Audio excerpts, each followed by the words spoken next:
We're joined by former senior Trump advisor Christian Whiton, live from Colorado. Christian, great to see you, mate.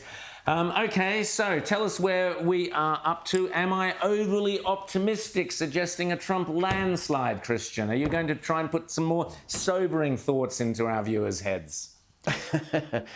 I think you're right as far as a landslide in the Electoral College. It looks like, you have all of these blue-leaning toss-up states, as I would call them, Pennsylvania, Michigan, and Wisconsin, where he's tied or ahead or behind by one. I think if you carry one, if you carry Pennsylvania, you're probably going to carry them all.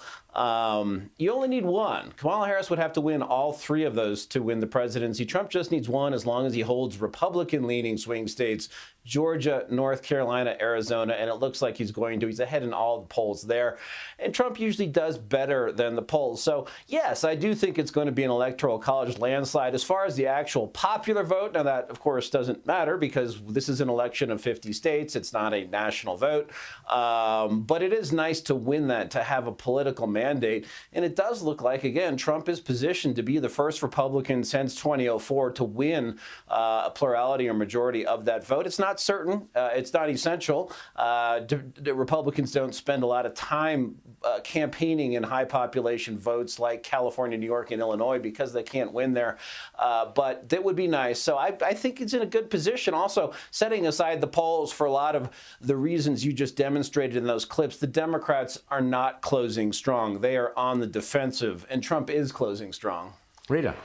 Well, yes, he is, and he's got quite a coalition that is built up. Robert F. Kennedy Jr., Tulsi Gabbard, Elon Musk, and then on the Democrats, you see, I don't know, Liz Cheney. It's not that exciting. What sort of an administration are we going to see from Donald Trump? What has he learned from that first term where he was just had so many obstacles in his way, and he did make some poor choices with personnel?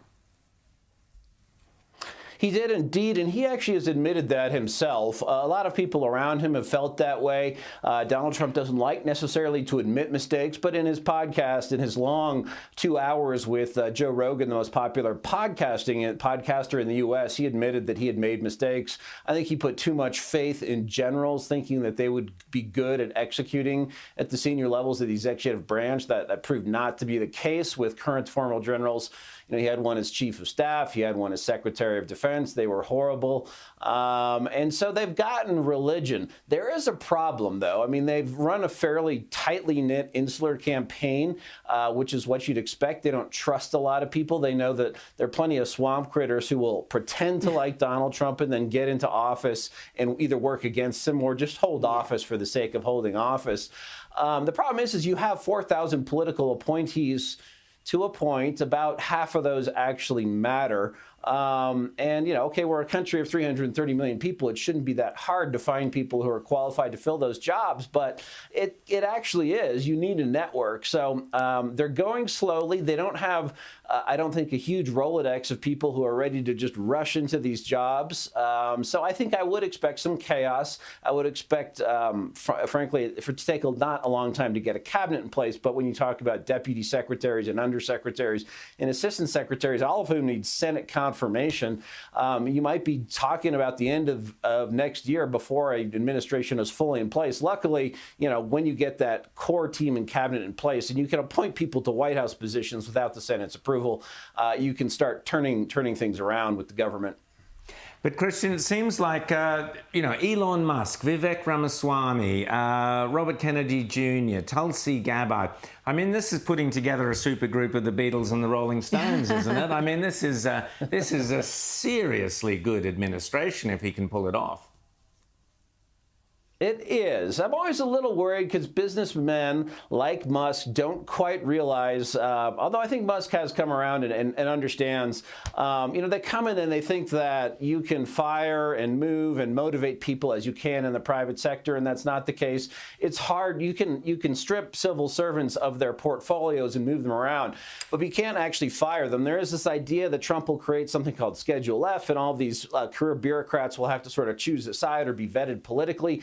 that will have difficulty, I think, prevailing in court. But if you have a president and someone as high profile as Musk who just doesn't give a damn, Joe Biden now has built in our budget so they have every year $2 trillion deficits despite the lack of a national emergency. Musk thinks he can cut that out. And that would be a big deal. So, this is the best chance we've had in sort of a generation since Reagan was elected of actually trimming the executive branch. It is such a consequential election, not just for America, for the world. If this can happen, I think it's going to change so much for how we perceive governments and bureaucracy, how we do things. But he's facing just this media campaign, and also Kamala's got all the money. Last month, she outspent Trump 3-1. In fact, a bit more than 3-1. Is that going to be a factor? All that money being spent on advertising must be having an impact. I think it has. The money makes a difference. It motivates people to vote. You get floods of mail before a campaign. Lower information voters may respond to that. If you get 10 postcards and things jammed in your mailbox about a candidate and nothing from the Republican, then it does make a difference. Phone calls, annoying text messages, and all of that. That's probably why this election is close. I mean, realistically, Kamala should be 5 to 10 points behind Donald Trump and is, in fact, closer. But, if Trump gets through this, he could say that he beat Wall Street, he beat the big money, he beat big tech, and he beat the media. And I think you will, I've lost, there are conservatives who sort of have this Marxist view that everything will work out and historical inevitability and that masses of people will accomplish things when, in fact, you have to have individuals do things. And so America does not have the media that it deserves. We need a different and better media. I think you're seeing this. People trust now comedians and podcasters more than the 3 incumbent networks that are left over. I would like for the market to cure that. I hope Trump comes in and defunds government broadcasting like PBS and NPR, Absolutely. which is jokingly called Nicaraguan public radio. But we'll see. We'll see. Absolutely. We need to do the same thing here, Christian. We need to get rid of our ABC public broadcaster for exactly the same reason. Definitely. Christian, great to chat to you, and we'll chat again soon. Big few days coming up, so we can't wait to chat to you again soon. Thanks so much. That's Christian Whiton there.